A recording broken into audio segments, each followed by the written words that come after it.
Over the years, I've heard many metaphors for the state of Israel. For much of our history, Israel was a dream. Since 1948, Israel has been a laboratory. Since 1967, Israel has been an experiment. And today, I received a letter from Rabbi Daniel Hartman and Yehuda Kurtzer, the presidents of the Shalom Hartman Institute and the Shalom Hartman Institute of North America, suggesting that Israel is a test, and not only a test for Israelis, but a test for the entire Jewish people. They write from Jerusalem and New York City. We see the state of Israel as one of the greatest tests the Jewish people has ever faced, a crucible of our value systems, and essentially a public referendum on the quality of our commitments. The experience of power and sovereignty can be miraculous, but it is also a test. For Judaism and Jewish tradition to be worth continuing, they must address the central moral questions of the day and speak a coherent moral language in response. Put simply, they write, the state of Israel is the largest platform the Jewish people has ever had to test the integrity of our commitments. Friends, we are all being tested now, from within and from without. Israel's democracy is being tested, and the role of diaspora Jewry is also being tested. I respectfully disagree with Zionists who say, because I choose to make my home in the diaspora, I don't have the right to speak out when I disagree with the policy set by Israel's democratically elected government. And I also respectfully disagree with the strategy of some Zionists who say, because I choose to make my home in the diaspora, I will raise my concerns about Israel with the government of my own country, rather than with the government of Israel. No, because I still believe in Jewish peoplehood, I believe diaspora Jews have a role to play in the shaping of the Jewish state, and I believe we need to speak directly to one another. Another metaphor we use, which I favor, is family. When one member of the family distances himself, we don't let go. We do our best to reinforce the ties that bind us together. And when one member of the family acts in ways that are not becoming of the family name, we say so, and we remind them where they come from.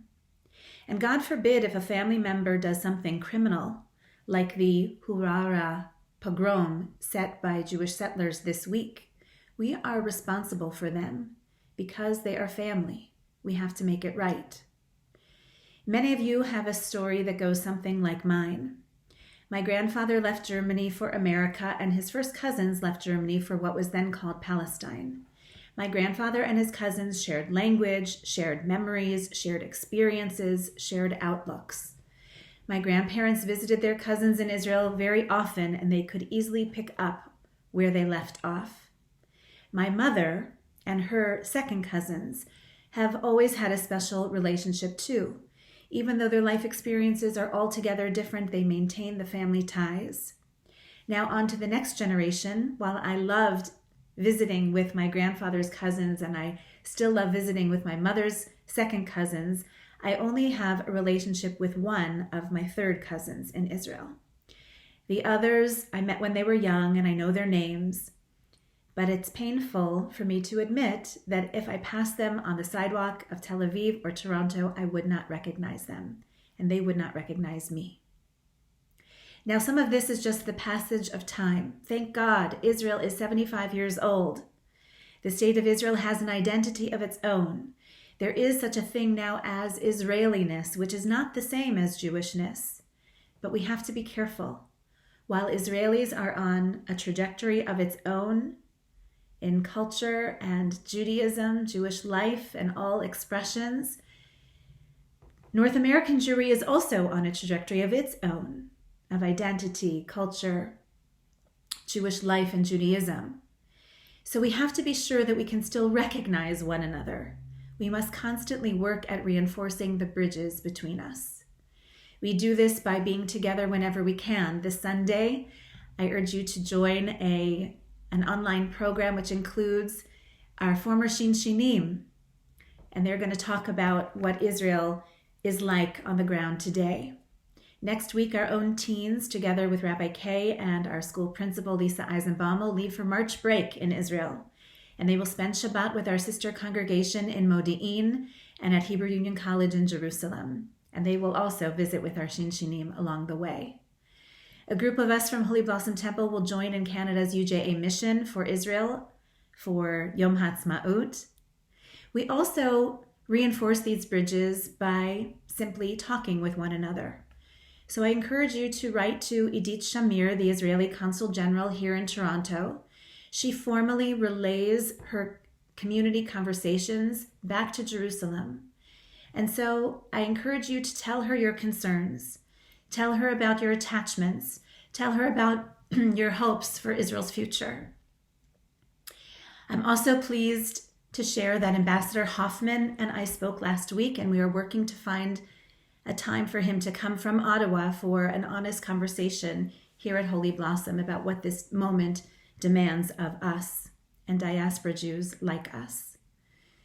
We also reinforce the bridges by staying informed. So I'm thrilled to announce that this week's Holy Blossom Temple's Israel Engagement Committee launches something altogether new. We call it Lean into Israel. It's an easy hub on our website to find all things Israel related, including timely articles and podcasts recommended by our own Holy Blossom team of readers.